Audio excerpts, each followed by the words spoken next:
Hey, how you doing? And welcome to Livewire's Buy, Hold, Sell. I'm Selby, and today we're taking a look at 5 stocks with monster dividends in 2024. I mean, what more could you want?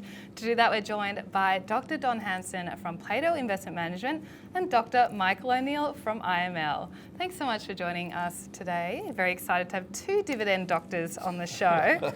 Very rare. Let's get straight into it. First up, we have Ampol with a 1-year forward dividend yield of 7.08%. Don, I might start with you. Is it a buy, hold or sell? It's a buy from us. We have liked Ampol for a long time. They've got a lot of excess franking credit in their franking credit balance, so there's potential for special dividends down the line. The refining margins were down in the December quarter, but the rest of their business is humming, so we love it. Okay, its share price has done quite well over the last 12 months. It's up 18%. Over to you, Michael. Is it a buy, hold or sell? Buy. So in addition to Don's points, they do have strategic infrastructure, a good network of property.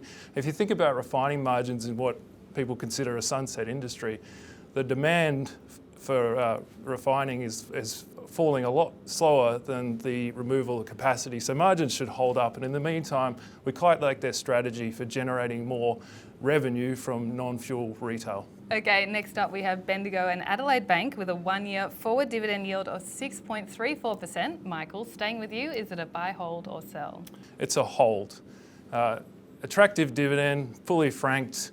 Right now, the banks are in a good spot because there's no signs of any bad debt cycle, largely because of consumer savings buffers, but doesn't detract from the fact that as a regional bank, it's at structural disadvantage in terms of gathering low-cost deposit funding, in terms of competing in what has been until recently a very competitive mortgage market.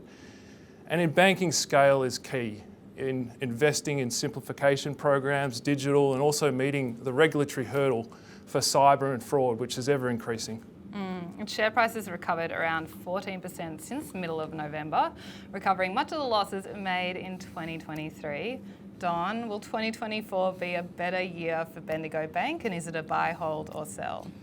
It's a hold for us too, and for exactly the same reasons. I think you read my songbook, but yeah, we much prefer the larger banks because there is definitely economies of scale in every part of their business.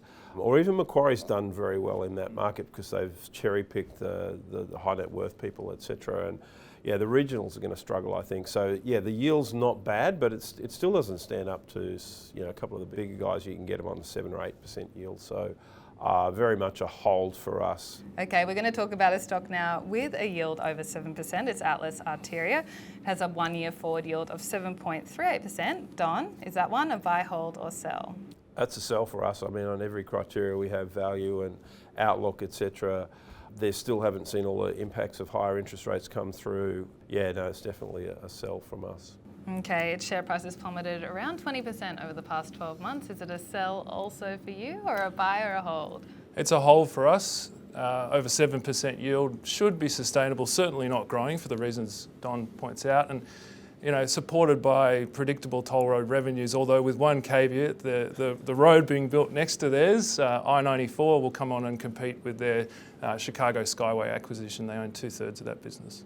Okay, we asked our guests to bring along one stock with a monster dividend on the horizon in 2024. Really excited for this. Michael, what did you bring for us today? Horizon. So Horizon's paying a yield of over 6.5%. At their result, they've just come out and said that their payout ratio could well be lifted up. They're paying down debt, and they've also already sunk capital into some strategic initiatives to deliver. Now, 60% of the value in the business is a regulated asset where they've just got a reset in terms of the earnings they earn. 40% is in coal haulage for some top-tier, low-cost producers of coal. Likely that this business is going to be stable for longer because met coal is so important for countries such as India. So we see this as a sustainable and growing yield.